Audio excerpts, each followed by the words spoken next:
a este tiempo especial de adoración al Señor. A los hermanos que están en la primera planta también, nos alegran que estén aquí. Por favor, sobre todo a los miembros que están sentados en la primera planta, déjense ver, no se vayan inmediatamente. Necesitamos tener constancia de quiénes están y quiénes no están. Para eso tenemos que verle. Así que por favor, ayúdenos con eso, los que están sentados en la primera planta, porque queremos poder servirle. Y obviamente es una manera de servir al pueblo de Dios, pastoreándole, ¿verdad?, en sus respectivas necesidades. Una de las maneras de pastorear es velar por la asistencia fiel y puntual de cada miembro a la casa del Señor. Así es que por favor ayúdenos en eso, a pastorearle. Vamos, hermanos, a Marcos capítulo 16, los versos 12 al 14. Marcos capítulo 16.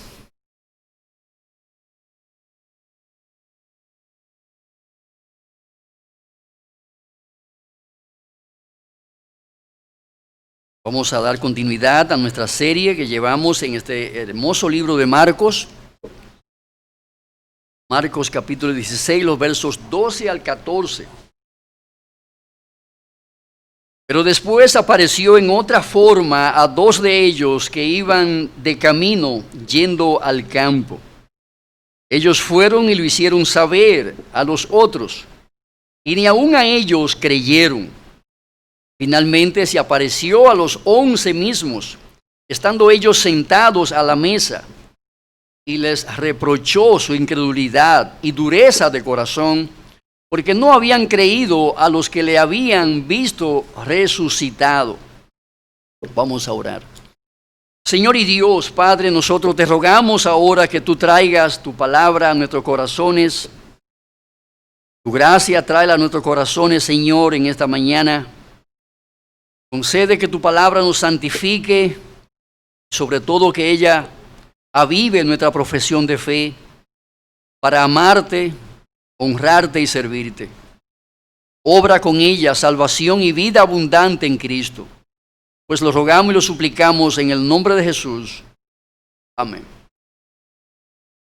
Aquí en este pasaje que hemos leído, una de las cosas que se destacan en él es la incredulidad que experimentaban los discípulos de Cristo con relación a creer o no en el hecho de la resurrección. Queremos en esta mañana compartir con ustedes la incredulidad inicial de los discípulos y la misión que le fue encargada por el Señor Jesucristo. Por la actitud de incredulidad con que los discípulos recibieron el testimonio acerca de la resurrección de Jesús, vemos que este fue uno de los primeros problemas que el Señor tuvo que tratar con estos hombres después de su resurrección. A lo primero que Él le metió mano fue justamente a esta debilidad del corazón de sus discípulos, la incredulidad. Y era necesario que el Señor tratara con ellos en ese pecado llamado incredulidad, porque, amados hermanos, siendo incrédulo, no se puede de manera absoluta servirle a Dios. Es imposible que alguien pueda ser discípulo de Cristo y a la vez ser un incrédulo. De manera especial, un incrédulo en su resurrección de entre los muertos. No es posible servir a Cristo en ese estado y condición en que se encontraban estos hombres. Cristo había reiteradamente enseñado a sus discípulos que iba a morir. Ese era un hecho ciertísimo que ellos debían de esperar. Pero conjuntamente con el anuncio de su muerte, también el Señor constantemente le estaba profetizando el hecho de que no solamente iba a morir, sino que también iba a resucitar de entre los muertos. Ellos debían de estar esperando ese hecho, ese acontecimiento. Por un lado, ellos debían de esperar que habría de morir, pero también debían de esperar que Él no se iba a quedar en la tumba, que Él se iba a levantar de allí con un cuerpo resucitado y glorioso. Durante 3 años el Señor estuvo enfatizándole esa doctrina llamada resurrección. Era importante que ellos estuviesen persuadidos de esa realidad. Sin embargo, a pesar de haber sido instruidos durante 3 años y medio posiblemente acerca de esta doctrina, a la hora de aplicarla se quedaron cortos. En Juan capítulo 2, versos 19 y 21, vemos al Señor anunciándole a ellos y al mundo que habría de resucitar. Cristo dijo: destruí este templo y en 3 días lo levantaré. Y Él hablaba no del templo físico de Jerusalén, sino del templo de su cuerpo, donde moraba el Espíritu Santo. Él hablaba del templo de su cuerpo, nos dice el versículo 29. En ese texto él estaba allí enseñándole a sus discípulos que habría de resucitar entre los muertos. También en Mateo capítulo 16, versículo 21, vemos al Señor enfatizándole a sus discípulos la misma verdad. Desde entonces comenzó Jesús a declarar a sus discípulos que le era necesario ir a Jerusalén y padecer mucho de los ancianos, de los principales sacerdotes y de los escribas, y ser muerto y resucitar al 3er día. En Mateo capítulo 17, versos 22 al 23, de nuevo el Señor retoma la doctrina y se la enfatiza a sus discípulos para que aprendieran esa verdad, la guardaran en su corazón y esperaran después de su muerte ese acontecimiento. Estando ellos en Galilea, Jesús les dijo: el Hijo del Hombre será entregado en manos de hombres y le matarán, mas al 3er día resucitará. Y ellos se entristecieron en gran manera. Enfatiza el pasaje. De esa información acerca de la resurrección, su cabeza estaba repleta. Tenían un conocimiento intelectual de la doctrina de la resurrección del Salvador. Sin embargo, es obvio que esa doctrina, aunque estaba en su cabeza, no había descendido a su corazón para fines de creerla. Cuando el Señor se levantó de la tumba, aún esta doctrina no había sido creída en sus corazones, aunque se encontraba adornando sus mentes, adornando su intelecto. Y amados hermanos, esta realidad, que fue una triste verdad en estos hombres, sigue siendo así una triste realidad en la vida de muchas personas. Muchos de los que están aquí sentados creen de manera intelectual, saben la información, la tienen adornando su cabeza. Pero esa verdad doctrinal acerca de la resurrección del Señor Jesucristo no ha descendido a su corazón y por ende no han creído en Jesús como su Señor y Salvador. Porque hasta que esta verdad no es creída en el corazón, es imposible para la persona experimentar una real y auténtica resurrección espiritual o nuevo nacimiento o conversión, como se le llama en la Biblia, en diferentes maneras. Es absolutamente necesario para el alma creer esta doctrina acerca de la resurrección histórica de Jesús, para que esa doctrina debidamente creída pueda ser aplicada por el Espíritu Santo en el corazón de las personas. Y es así como esa doctrina produce, cuando es creída, una resurrección espiritual en la vida de aquellos que la han recibido, la tienen en su mente y la bajaron a su corazón. Estos hombres tenían la cabeza llena de mucha información acerca de la verdad, pero la verdad no hará libre a nadie a menos que la verdad baje de la mente al corazón para ser creída allí. Con el oído se oye para información, pero con el corazón se cree para salvación.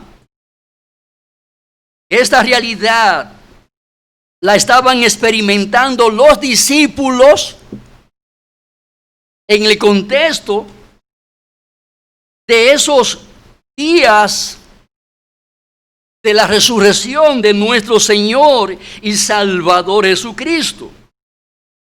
Marco nos dice que María Magdalena, María la madre de Jacobo y Salomé fueron las primeras personas en tener información ciertísima acerca de la resurrección del Señor Jesucristo. Como sabemos, un ángel le había testificado acerca de ese hecho, de esa realidad que había experimentado el Señor acerca de la resurrección de entre los muertos.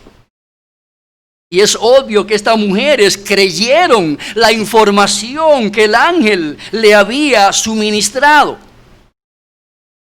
Por eso corrieron a dar las buenas nuevas a los discípulos que estaban por ahí arrinconados, llorando la partida de aquel que durante 3 años de su vida le había compartido tantas cosas buenas e interesantes. Ellas corrieron donde ellos a darle la buena nueva. Sin embargo, cuando oyeron que vivía y que había sido visto por ella, ¿cuál fue su reacción? ¡Qué bueno que resucitó! Lo creemos de corazón. ¿Cuál fue su reacción? Dice Marco, no lo creyeron. Ustedes se inventaron esa información. ¿De dónde la obtuvieron? ¿Cómo la consiguieron? Ustedes están inventando. Están hablando mentiras. Eso no es real. Por eso el Señor se le apareció a 2 de ellos que iban camino a Emmaús y les dio una tremenda reprimenda. Lucas 24, 25 al 26. Oh insensatos y tardos de corazón para creer todo lo que los profetas han dicho. Y eso es interesante, porque no solamente ellos tenían la información de primera mano del labio del Señor Jesucristo acerca de que Él iba a resucitar, sino que también los profetas en el Antiguo Testamento constantemente estaban dando información acerca de ese hecho que habría de experimentar Cristo con relación a su muerte y resurrección. Sin embargo, estos hombres ni creían a los profetas del Antiguo Testamento, pero tampoco creían a lo que Cristo mismo le había enseñado en persona, de manera reiterada cuando andaba junto a ellos. por los caminos de Palestina. Hasta ese momento es obvio que la incredulidad era el espíritu dominante que controlaba el corazón y la vida de estos hombres. Su incredulidad les hacía reacios a creer esa doctrina. Ahora, para curar ese mal en sus corazones llamado incredulidad, note lo que hizo el Señor. Finalmente, dice Marcos, se apareció a los 11 mismos, estando ellos sentados a la mesa. ¿Y qué hizo el Señor?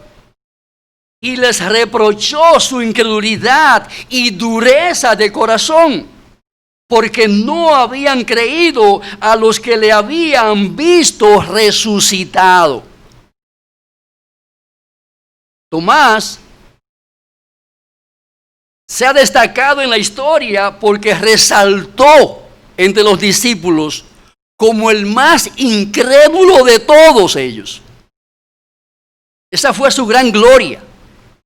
Por eso se destaca este hombre entre los 12 discípulos o entre los 11 discípulos como el más incrédulo de todo, como el más reacio a creer en esa doctrina llamada resurrección.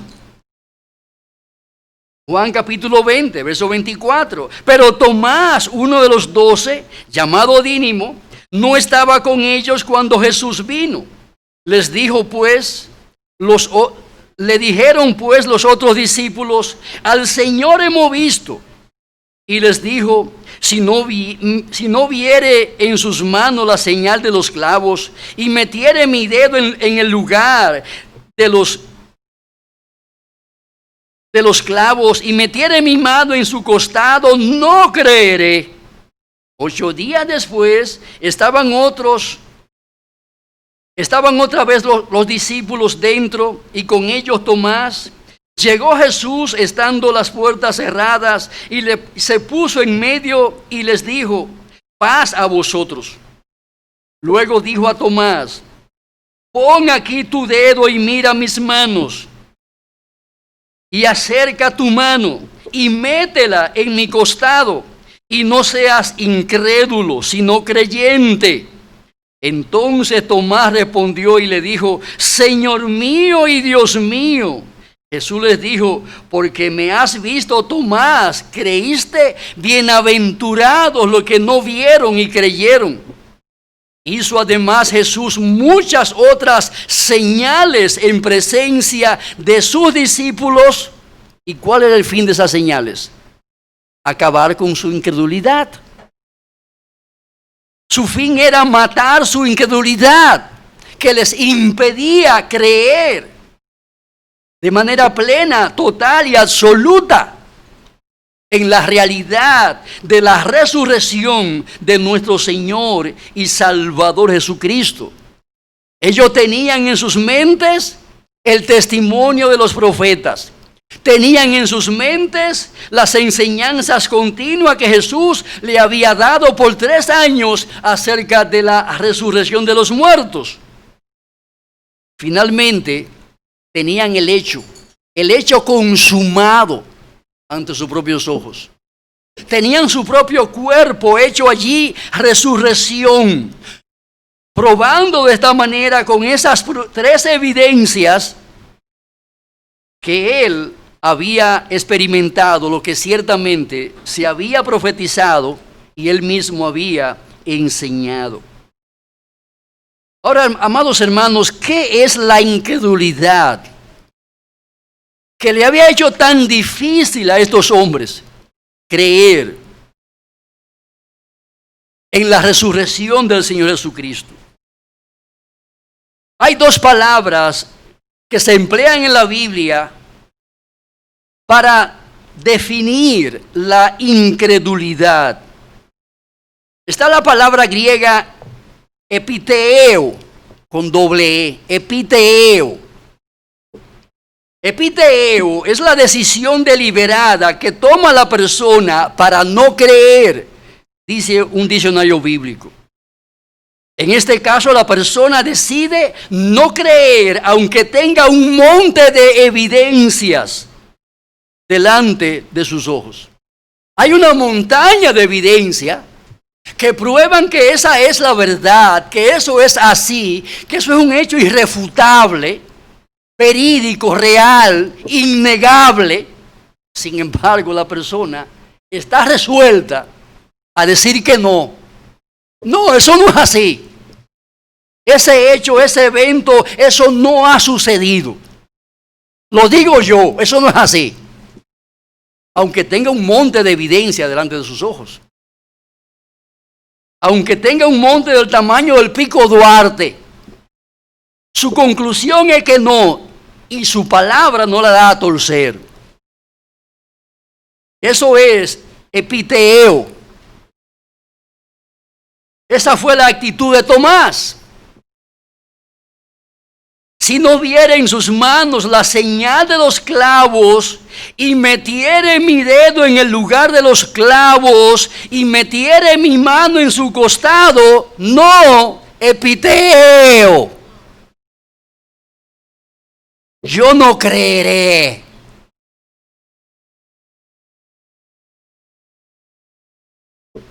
La expresión griega que usó Tomás fue aumepisteo, que significa no nunca, en ninguna manera yo creeré en eso.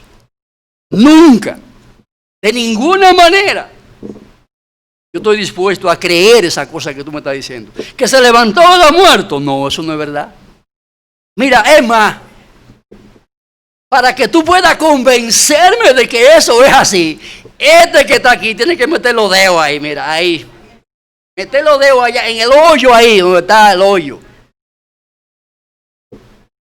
Y no solamente ahí, también en el costado, porque yo sé que le metieron una lanza y le hicieron un tremendo hoyo en su costado. Yo lo sé. Si yo no meto estos dedos ahí en ese hoyo,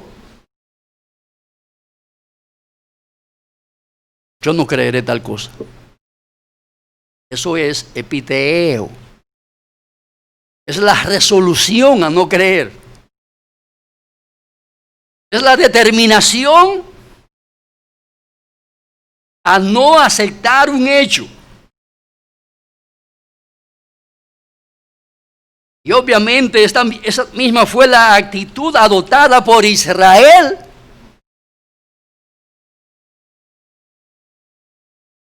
en los tiempos de Moisés. Hebreos 3, 7 al 12 dice: por lo cual, como dice el Espíritu Santo, si oyeres hoy su voz, no endurezcáis vuestros corazones, como en la provocación en el día de la tentación en el desierto, donde me tentaron vuestros padres, me probaron y vieron mis obras 40 años, a causa de lo cual me disgusté contra esa generación. ¿Por qué se disgustó Dios contra esa generación? ¿Cuál fue la razón? Por su epiteo, por su incredulidad. Tenían no una montaña, no, una cordillera de evidencias del poder de Dios, de la fidelidad de Dios, del amor de Dios, y sin embargo, permanecían siendo unos incrédulos. Por eso dice el texto: a causa de lo cual me disgusté contra esa generación y dije, siempre andan vagando en su corazón y no han conocido mis caminos. Por tanto juré en mi ira, no entrarán en mi reposo. Tiene consecuencias el pecado de la incredulidad.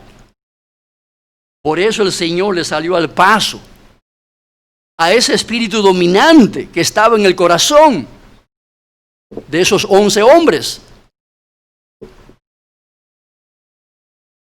Israel determinó no creerle a Dios y mantuvo esa actitud por 40 años, no por 2 o 3 días. Usted puede, por una semana, ver su fe de capa caída. A todos nos pasa. No siempre usted tiene su fe brillando como el sol al mediodía. Hay muchas ocasiones en que usted está allá en el ocaso del sol. Usted no sabe si es de día o es de noche. Hay tiempo de eclipse en la fe. Hay una gran nube que se interpone entre usted y Dios y usted no ve los propósitos de Dios en su vida.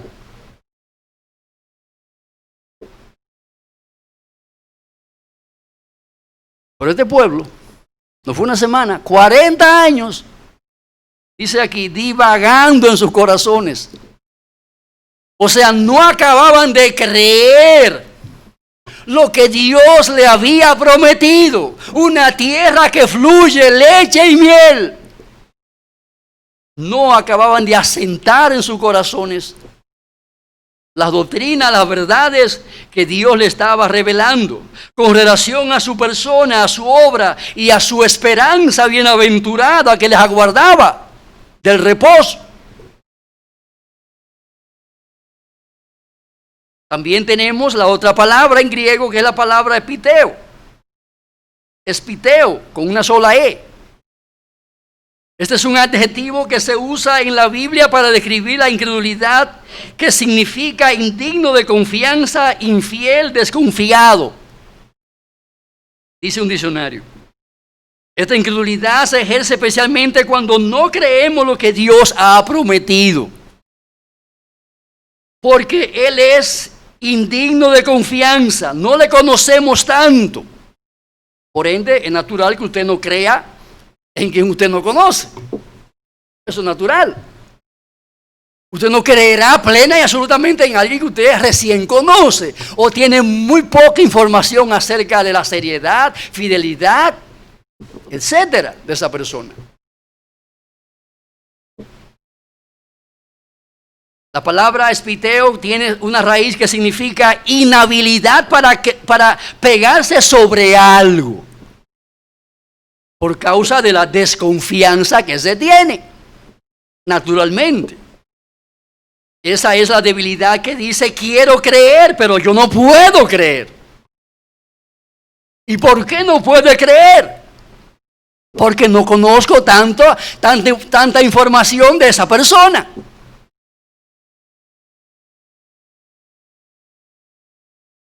En Marcos capítulo 9 vemos a un padre que le pide a Cristo que le libere a su hijo que estaba endemoniado. Un espíritu sordo y mudo, dice el texto.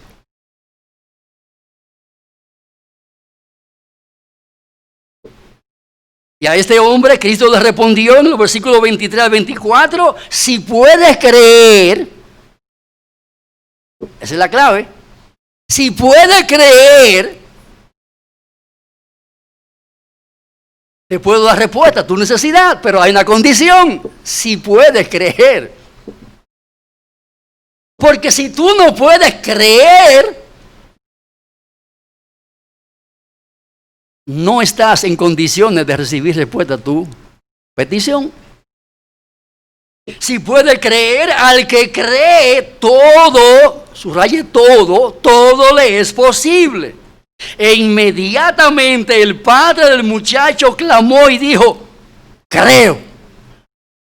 Pero note lo que sigue después de eso. ¿Qué sigue después de eso? Creo. Ahora yo creo, pero mi fe es muy pequeña, Señor. Mi fe es muy chiquita, es muy débil.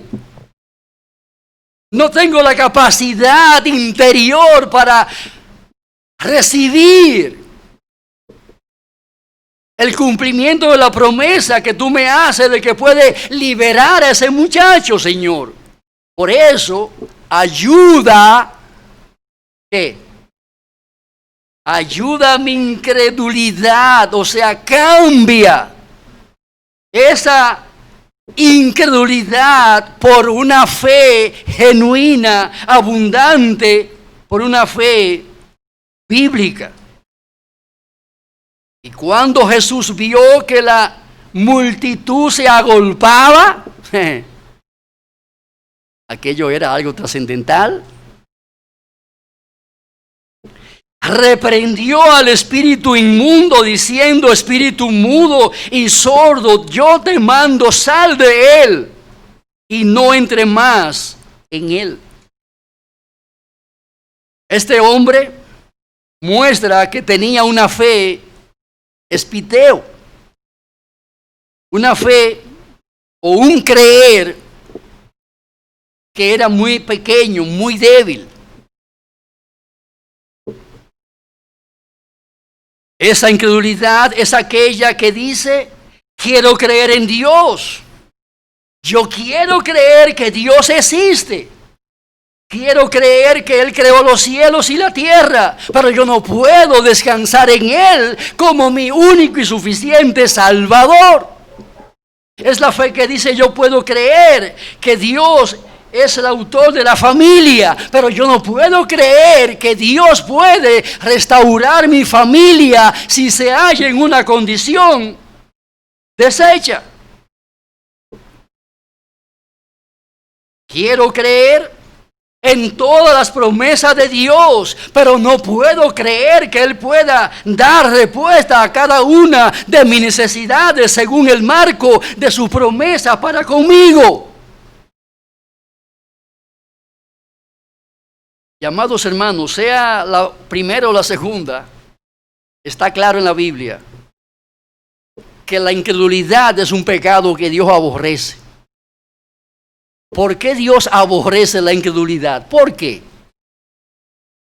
Amados hermanos, Dios aborrece la incredulidad porque ella reduce a Dios a nada en el corazón y en la mente de las personas, en la vida de las personas. Lo reduce a nada.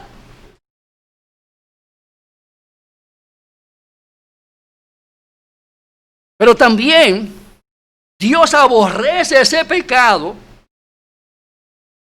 porque le dice en la cara a Dios: tú no eres capaz de hacer lo que tú prometes que hará. Tú no eres capaz de hacerlo. Por ende, yo no puedo creerte a ti. Pero también, amados hermanos, Dios este pecado lo aborrece. Porque con ese pecado le decimos a Dios que Él no es digno de confianza. No es digno de fiar en sus promesas. No es digno de fiar en sus amenazas. No es digno de nuestra dependencia de Él. ¿Quién puede depender de algo que no es de fiar? ¿Quién puede depender de alguien que no es competente para hacer lo que promete? ¿Quién puede depender de eso? Nadie. Por esa causa, hermano, Dios aborrece la incredulidad.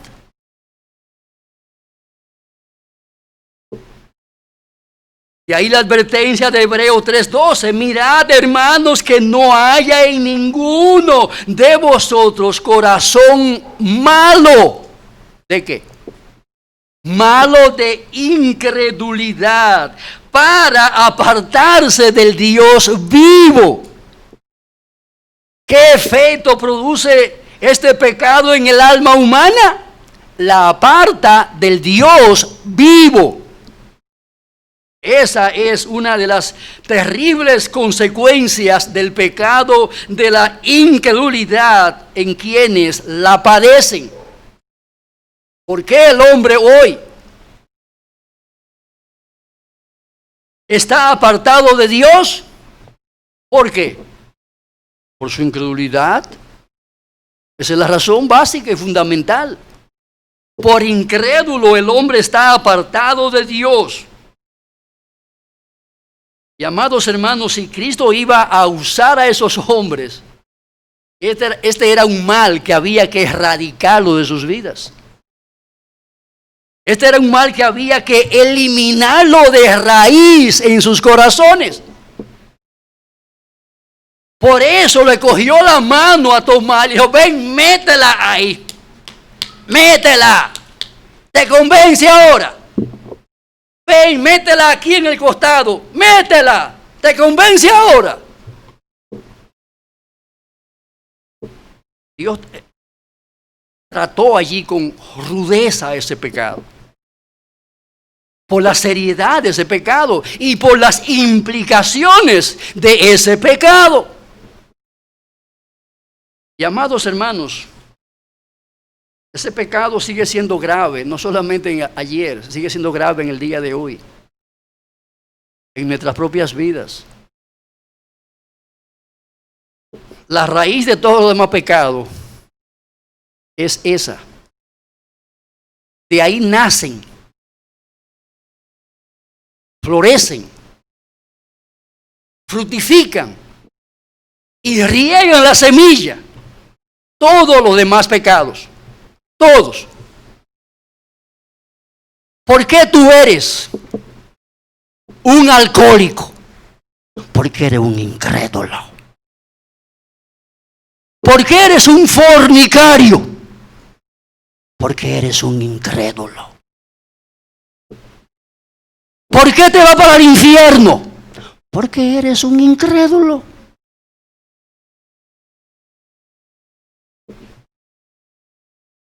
La incredulidad es la matriz que pare todos los pecados habidos y por haber. Si tú buscas dónde se originó la filosofía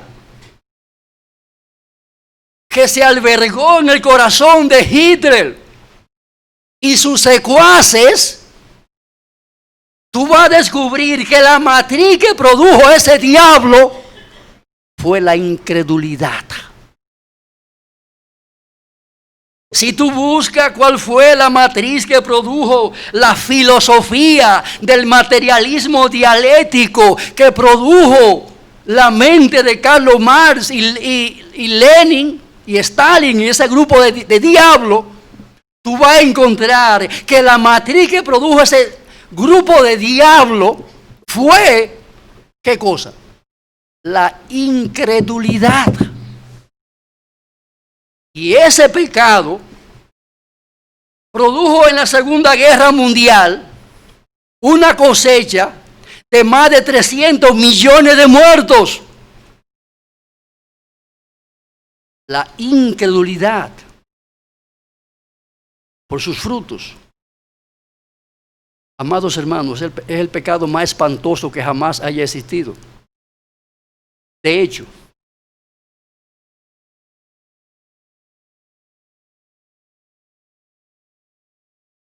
¿por qué pecaron Adán y Eva?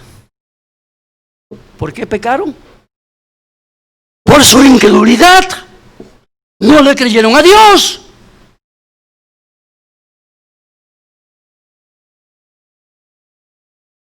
¿Por qué pecamos nosotros? Por lo mismo.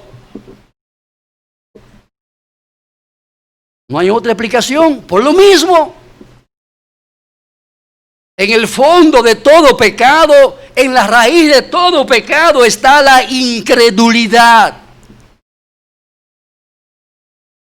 Amados hermanos, ¿por qué Pedro negó a Cristo 3 veces?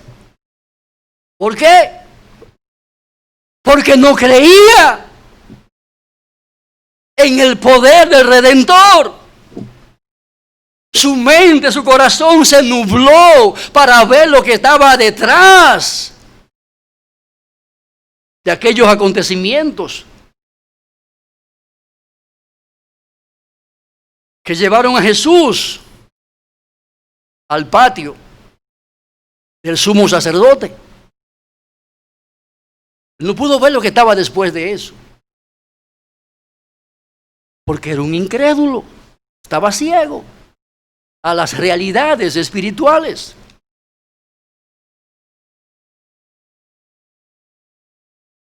Recuerda que si puede creer, al que cree, todo le es posible.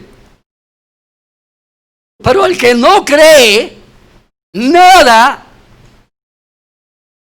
que tenga que ver con Dios y su gracia le será posible. Nada. Esa es la realidad.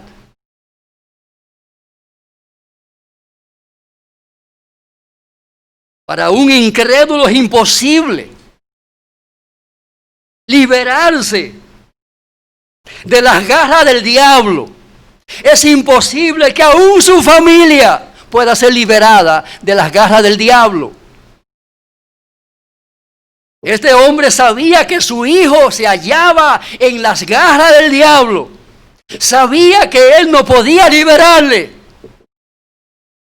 Pero sabía que Jesús le podía liberar. Sin embargo, no estaba tan seguro del asunto. Tenía su duda. Estaba vacilando. ¿Creo o no creo? ¿Sí o no? ¿Lo puedo o no lo puedo liberar? Estaba vacilando entre dos pensamientos.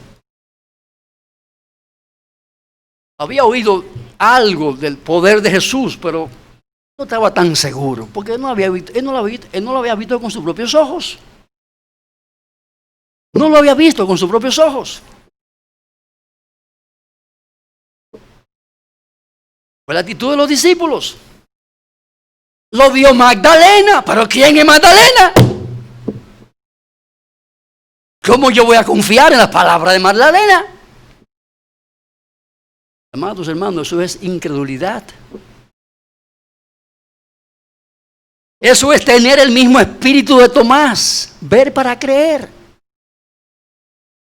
¿Y qué dice el Señor? Bienaventurados los que creen sin la necesidad de las evidencias físicas. Esos son bienaventurados, dichosos y felices. Los que no andan buscando evidencias físicas, pruebas.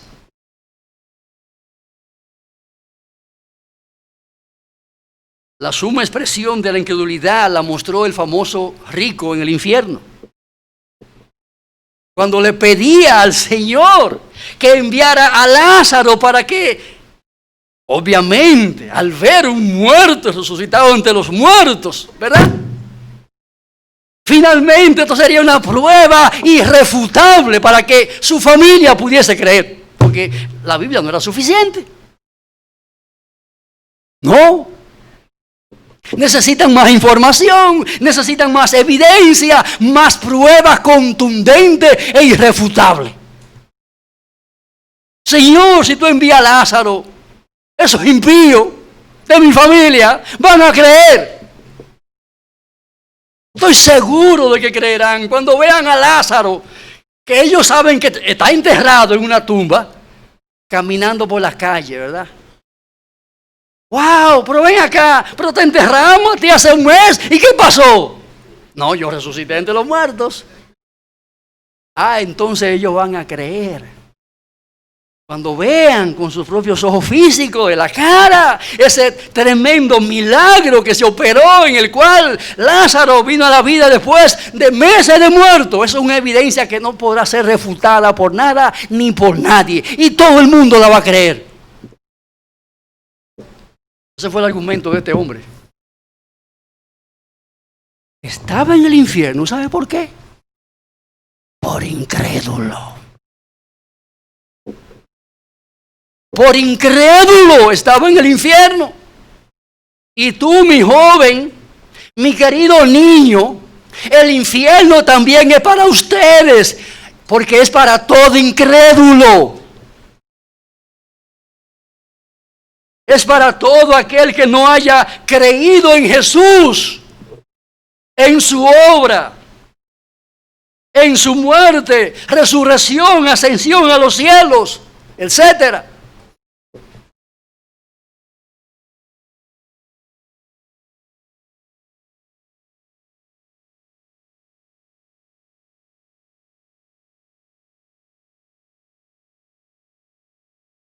La Biblia nos ofrece una gran galería de hombres de fe. Hebreos capítulo 11, en general, Se le denomina la galería de la fe. La galería de la fe. Quiera Dios que tu nombre esté en esa galería. Quiera Dios que tu nombre esté en la galería en que se encuentran los hombres y mujeres que forman esta iglesia local, porque están en esa misma galería. Aunque por falta de espacio sus nombres no están ahí, pero están en esa galería. Por falta de espacio no están ahí, pero están en la misma galería, en la galería donde está Moisés, donde está Sansón, donde está Cristo, donde están Pedro y Juan. Note lo que hace la fe, ¿verdad? Cuando se cree en Cristo realmente, cuando se cambia esa realidad. Estos hombres estaban allí vacilando. Luego de que fueron revestidos del poder del Espíritu de Dios y experimentaron en su vida la resurrección espiritual, creyendo fielmente en esta doctrina de la resurrección de Jesús. ¿Recuerdan ese hecho? De aquel famoso cojo que estaba en la puerta del templo pidiendo limosna. Pedrito, ven, dame algo porque estoy sin comer, no me he desayunado. Juancito, ven, tírame algo que yo hoy estoy en pijama, son las 10 de la mañana, mira, necesito que tú me resuelvas. Dame algo. Lamentablemente Pedro no tenía un colorado en el bolsillo. ¿Qué le ha pasado eso, mi hermano? Y Juan, tan pelado como Pedro, estaban en olla. Qué tristeza ver a gente con necesidad que usted no pueda resolverle. Es un problema. Algo triste, ¿verdad? Ahora, ¿qué pasó? No tenemos plata, no tenemos oro, no tenemos ni cobre en el bolsillo. Ahora, lo que tenemos, eso sí te vamos a dar. En el nombre de Jesús, levántate y anda. ¿Y qué pasó? Este hombre se levantó de aquel lugar donde estaba inmóvil, yacía en su inutilidad. Y allí se levantó sano y saludable, hábil para dejar de pedir y empezar a trabajar. Amados hermanos, la fe transforma. La fe transforma en cuerpo y en alma. Creer en Cristo es el bien mayor que tu alma jamás en este mundo podrá recibir. El bien mayor que tu alma jamás en este mundo podrá recibir es creer en Jesús y en lo que Él hizo en la cruz, en lo que hizo en la tumba, en lo que hizo en su resurrección, en lo que hizo en su ascensión a los cielos y en lo que está haciendo ahora como nuestro abogado delante de Dios el Padre. Ese es tu mejor negocio en la vida. Tú puedes ganar mucho peso aquí. Tú puedes llenar tu cartera 10 o 15 veces al día de mucho billete. La vacía y la llena, la vacía y la llena, porque llegan mucho. Puedes ganar mucho dinero. Obtener muchos bienes materiales. Pero recuerda que sin fe es imposible agradarle a Dios. Sin fe tú estás perdido, aunque tenga la cartera llena.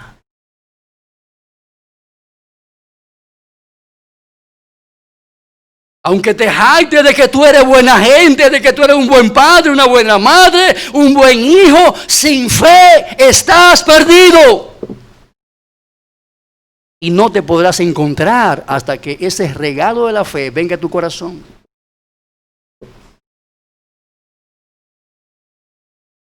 Amados hermanos, la incredulidad fue un pecado grave ayer y es un pecado grave hoy. Fue un pecado nefasto para los discípulos ayer y es un pecado nefasto para los discípulos de hoy. En todo atolladero donde te vea metido,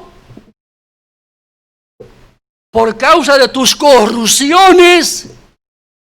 Si escarbas, encontrará que la incredulidad es la matriz que ha producido, que ha dado a luz ese atolladero en el que tú estás metido.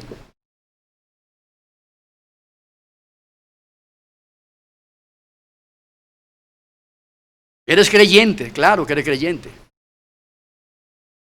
Tú le crees al diablo y eres muy devoto y fiel, creyéndole al diablo, creyéndole al mundo, creyendo las mentiras que a diestra y a siniestra se propagan por los medios privados y públicos de comunicación. ¿Tú crees esas cosas? Ah, sí, tú crees que será bienaventurado si te embriaga toda la semana de romo. Tú serás un hombre feliz y dichoso en la vida. Oh miserable incredulidad. Porque conforme a tu pecado será tu juicio y tu circunstancia presente de miseria y de opresión. Ah, tú serás feliz si te entregan esto, te entreguen aquello, que tú sabes viola, quebranta los mandamientos de Dios, mentira del diablo. Serás un miserable cuando te levantes de allí,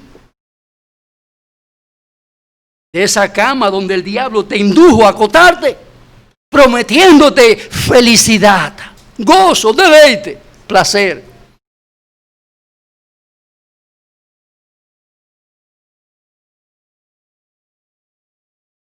El diablo le dijo a Caín: mátalo, que te va a ir muy bien.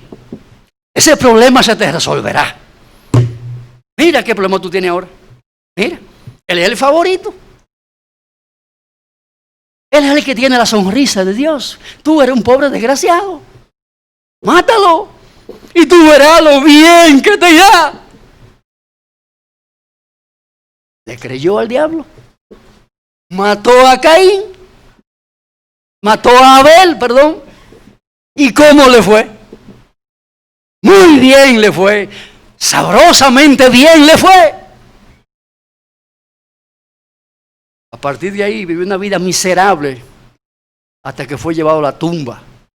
Vivió en miseria y murió en miseria porque no se arrepintió de su pecado. ¿Y a Eva cómo le fue? Aún ustedes están pagando el precio de Eva, la mujer. Porque le dijeron: con el dolor de tu vientre darás a luz. Solamente hay que estar fuera de la sala de parto para oír los gritos. Los gritos. Sobre todo cuando es parto natural.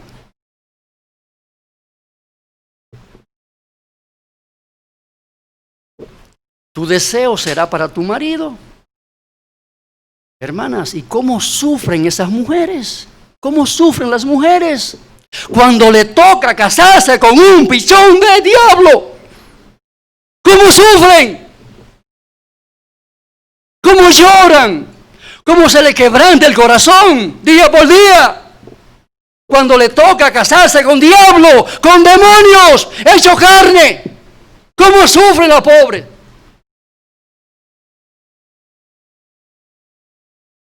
Cuando le toca casarse con un hombre ruin, perverso, inicuo, vicioso, corrupto de mente y de corazón, depravado. ¿Cómo sufren las mujeres? Cuando tienen que ver a un hombre que se bebe lo que se gana y la pone a pasar hambre. O se fuma lo que se gana y la pone a pasar hambre. O mujereguea lo que se gana y la pone a pasar miseria. ¿Cómo sufren? El pecado tiene consecuencias. La incredulidad produce frutos. No solamente para quien comete el pecado, sino también para aquellos que están bajo esa sombrilla.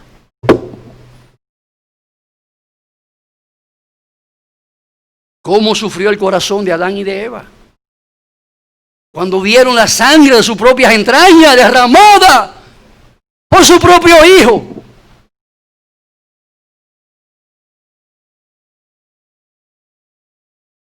Se les rompió el corazón. De seguro que no fueron lo mismo después de eso. ¿Quién puede ser el mismo? ¿Quién puede ser el mismo? Después que un hermano mata a otro hermano. ¿Qué padre puede ser el mismo? ¿Qué madre puede ser el mismo? No será el mismo jamás. Será una amargura que amargará su vida por el resto de sus días. Amados hermanos, la incredulidad es un pecado desgraciado. ¿Saben por qué es desgraciado? Porque carece de gracia. Des significa sin. Todo lo que allí hay es amargura por toda parte, tristeza por toda parte, dolor por todas partes, miseria por todas partes. ¿No fue eso lo que experimentó Israel en el texto que leíamos, el Salmo 107?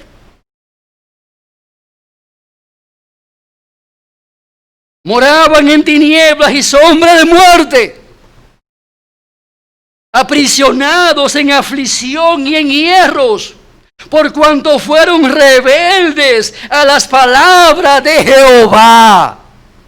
¿Ven la causa de su terrible situación en que estaban? Ahí están. Fueron rebeldes a las palabras de Jehová, aborrecieron el consejo del Altísimo. Dios dice, no lo haga, pero tú dices, yo lo haré, atento a mí. ¿Quién tú eres? Yo no creo en ti. Yo no te creo. Haré, atento a mí. Esa fue su actitud. No hagan ese becerro de oro. No lo hagan. No lo hagan, sí hágalo. Atento a mí. Hicieron el becerro de oro. Se postraron ante el becerro. Hicieron fiesta y mañana gallo. Y cuando Moisés bajó de allá arriba, cuando Moisés bajó de allá, con el báculo del poder de Dios en las manos,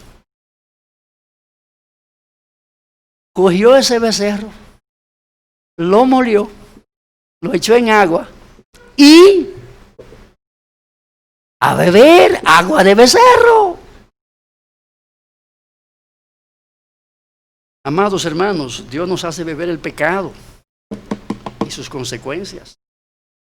La incredulidad produce frutos amargos, como la retama. Que Dios te dé ojos para verlo. Que Dios te dé ojos para verlo. Que Dios te dé el corazón iluminado por su Espíritu para tú ver el pecado en sus dimensiones reales y las consecuencias horrorosas que el pecado tiene para tu vida. Te encomiendo y te recomiendo de todo corazón que te arrepientas de tu incredulidad. Has sido incrédulo. Tus padres te han enseñado desde niño, desde niña, el evangelio, el camino de la verdad y de la vida. ¿Y qué tú has hecho? Burlarte. Ponerte de rebelde. Rebelarte. Yo no creo eso. Creen ustedes, pero yo voy a gozar mi vida. Y después que yo goce, entonces yo voy a ver qué pasa.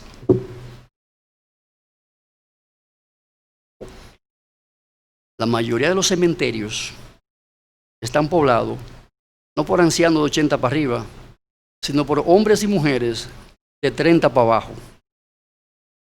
De 30 para abajo. No de 30 para arriba, sino de 30 para abajo. Y en el epitafio dice en paz descanse. Pero eso es, ¿sabe qué? ¿Saben qué es eso? En paz descanse, ¿saben qué es? No es meramente un cliché. Eso es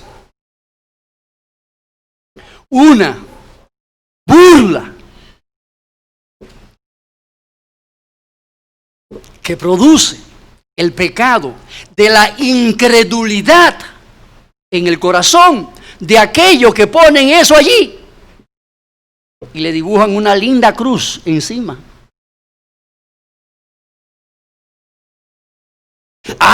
Quieren los frutos de la cruz después que está enterrado. Por eso la ponen allí. Pero no quisieron los frutos de la cruz mientras estaban vivos. Por eso están enterrados, porque su pecado lo alcanzó. No quieren nada con la cruz mientras están vivitos y coleando. Pero su familia, que fue bien irresponsable en mostrarle el camino de la cruz, ahora quieren que ella vaya por el camino de la cruz. Cuando Dios la saque de pena y la lleve a descansar. Porque normalmente llevan la cruz después que hacen los 9 días. ¿Usted sabía eso? Llevan la cruz después que hacen los 9 días. No antes, después de haber hecho sus obras intercesoras para que Dios lo saque de pena y lo lleve a descansar. Descanse en paz. Ese es el deseo del alma. Pero ¿habrá paz para el impío? ¿Qué dice Dios? No hay paz para el incrédulo. Para el impío no hay paz. Ni en esta vida, ni en la vida venidera, mucho menos. Porque sin santidad nadie verá al Señor. Que Dios te ayude a ver tu vida con los ojos con que Dios la ve. Que Dios te ayude a mirarte a ti mismo con la mirada con que Dios te mira a ti ahora. Y debes ser honesto. ¿Eres un incrédulo? ¿Eres una incrédula? ¿No has creído en Jesús como tu Señor y Salvador? Si la respuesta es no, entonces tú eres una incrédula. No te untes, que no vas. Arrepiéntete de tu pecado. Porque hay misericordia en el Señor Jesucristo. Infinita misericordia, infinita bondad, infinita gracia. No importa tu pecado, cuánto sea y cuáles sean. En Jesús hay perdón, perdón abundante. Para todo pecado abundante hay perdón abundante en la gracia de nuestro Señor y Salvador Jesucristo. Su sangre fue derramada para limpiarnos de toda maldad, para borrar todo nuestro pecado, todo, incluyendo el pecado de la incredulidad. Amado hermano, amigo que nos acompaña, medita en tus caminos. ¿Qué pecado hoy te impide rendirte a los pies del Señor Jesucristo? ¿Vale la pena? ¿Con qué te pagará ese pecado al final? ¿Con qué te paga ese pecado cada día? ¿Con qué te paga? Hoy, mañana y siempre. Si tu pecado son las faldas, amigo,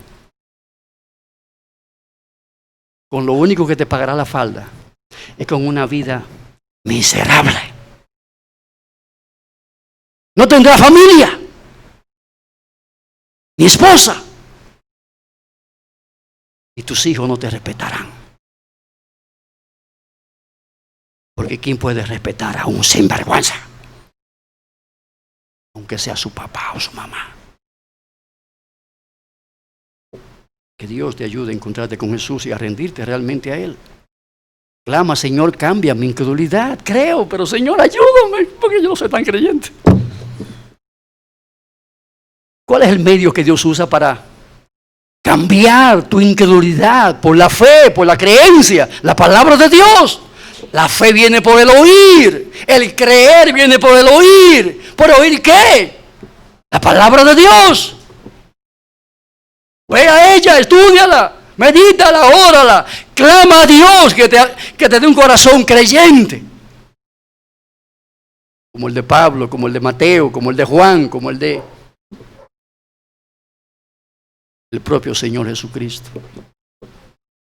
No como el mío, porque muchas veces tengo que decir como ese amigo, Señor, ayuda a mi incredulidad, porque yo no puedo creer. Que fulano entrará al cielo. Señor, mira, ayuda a mi incredulidad, porque yo no estoy tan seguro de que yo como pastor logre el objetivo de meter a ese en el cielo. Yo, lograrlo, como pastor. Mira todas mis limitaciones, ¿y cómo yo puedo lograr eso? Eso es imposible. Pero es ahí donde yo, Señor, mira, ayúdame a mi incredulidad, ayúdame a creer que tú sí puedes hacerlo. Tú sí puedes lograrlo. Tú sí lo harás, Señor. Tú lo meterás en el cielo. Aunque sea a reempujones, arrastrado por los moños. Camina que tú vas. No, que yo no. ¡Camine! Es a usted que le estoy hablando. Muchas veces llegan allá mochos o tuertos o cojos, pero llegan. Que Dios tiene que para meterlo, arrancarle una canilla con todo. O arrancarle un ojo con todo. O un brazo con todo. Para meterlo finalmente allá. Que Dios nos ayude a entrar completos. Completos. ¡Wow! ¿Qué te pasó a tu muchacho? En el camino me arrancan una... ¿Qué? ¿Cómo va a ser? El apóstol Pedro ya sorprendido cuando llegue uno de nosotros allá. O Pablo. Muchacho, ¿y qué fue? ¿Y dónde está el brazo? No se quedó allá. Me lo arrancaron.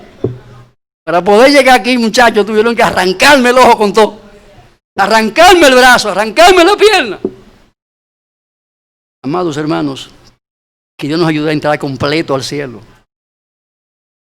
Que Dios no tenga que hacer uso de esa disciplina punitiva que Él muchas veces emplea para traer juicio. 1 Corintios 11 habla de que muchos duermen. Duermen. ¿Y por qué duermen? No es que están acostados, que le cogió el sueño para el día de Santa Cena. No es que están acostados porque están muertos. Dios lo cortó. Lo mandó a dormir en el cementerio, Cristo Salvador. Que no se diga así de ti, hermano. Oremos. Te damos gracias, oh Dios, por tu palabra que hoy hemos traído a este lugar. O te pedimos, Señor, que ese pecado de incredulidad que tanto afectó a los discípulos ayer, ante ese hecho, evento histórico de la resurrección de Jesús, sea un pecado que sea erradicado de nosotros. Que sea un pecado que se haya apartado de nuestros corazones. Oh Dios y Padre nuestro, bendícenos en esto. Prospéranos, Señor, pues lo rogamos para tu gloria en el nombre de Jesús. Amén.